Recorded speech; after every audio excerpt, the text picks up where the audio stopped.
Eu vou começar aqui por abordar aqui sobre o conjunto de treinamento ou a maneira como vamos formalizar o nosso problema, ok?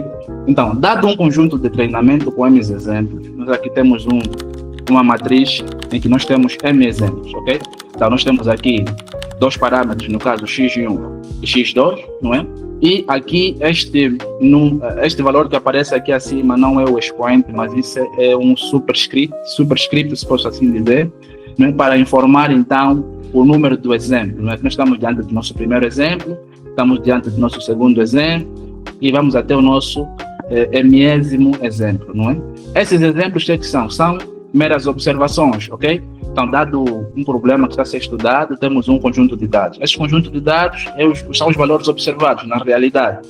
E nós temos também um vetor em que nós temos os rótulos deste conjunto de exemplos. Por exemplo, para o primeiro exemplo, nós temos como rótulo y1, para o segundo exemplo, temos como rótulo y2, para o exemplo m, temos como rótulo yn, ok?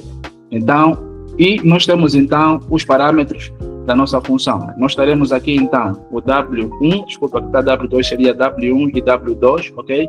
E aqui nós temos o nosso B, que seria então o nosso viés, ok? Ok. Então, como eu disse, o que nós queremos é encontrar o mínimo de uma função que é convexa, que é a nossa função de perda, ok? Então, como é que vamos proceder para encontrarmos esse mínimo, não é, desta função? Nós vamos proceder com o algoritmo da descida do gradiente. E como é que esse algoritmo funciona em específico? Esse algoritmo, ele tem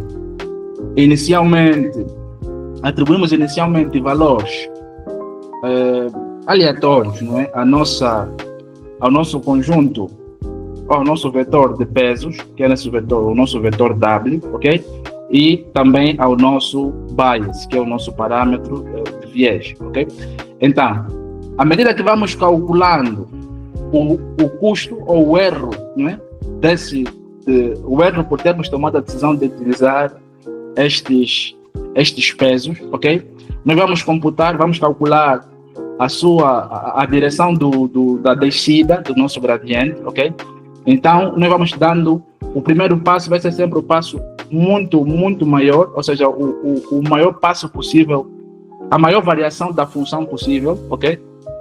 Então, vai ser o primeiro, e à medida que vamos dando outros passos, nós vamos ter redução, ok? Na variação da nossa função.